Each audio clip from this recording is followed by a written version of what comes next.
దివంగత మంత్రి మేకపాటి గౌతమ్ రెడ్డి, సంగం barrage, Nallapureddy Srinivasulu Reddy, Nellore barrage పేర్లను మార్చడం దారుణమని మాజీ ఎంపీ మేకపాటి రాజమోహన్ రెడ్డి, మాజీ మంత్రి కాకాని గోవర్ధన్ రెడ్డి అన్నారు.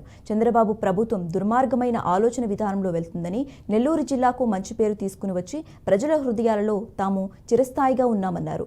మేకపాటి గౌతమ్ రెడ్డి, నల్లపురెడ్డి శ్రీనివాసులు రెడ్డి పేర్లు తొలగించడం దుర్మార్గమన్నారు. అభివృద్ధిని పక్కన పెట్టి పేర్లు మార్చడం ఎంతవరకు సమంజసమని, ఆత్మకూరు ఉదయగిరిలో గౌతమ్ రెడ్డి పేరుతో ఎన్నో కళాశాలను నిర్మించామని రాజమోహన్ రెడ్డి అన్నారు. ముఖ్యమంత్రి అయ్యాడు. ఆయన వచ్చిన సందర్భంలో వచ్చిన వెంబడే దాదాపు 9-10 పేర్లు 10-11 పేర్లు మార్చేయడం జరిగింది. దానిలో గౌతమ్ బాబు పేరు కూడా సంగం బ్యారేజ్ అని తీసేసి ఒట్టి సంగం బ్యారేజ్ అని పెట్టాడు. అట్లాగే నెల్లూరు బ్యారేజ్ నల్లపురెడ్డి శ్రీనివాసరెడ్డి బ్యారేజ్ అని పెట్టుంటే అది కూడా తీసేయడం జరిగింది. ఆయన మరి ఆయన శ్రీనివాసరెడ్డి గారు కూడా ప్రజానాయకుడు, మంచి పేరు తెచ్చుకున్నాడు. ఒక నిజాయితీ పరుడుగా ఆ రోజుల్లో మనం అందరం భావించేవాళ్ళం.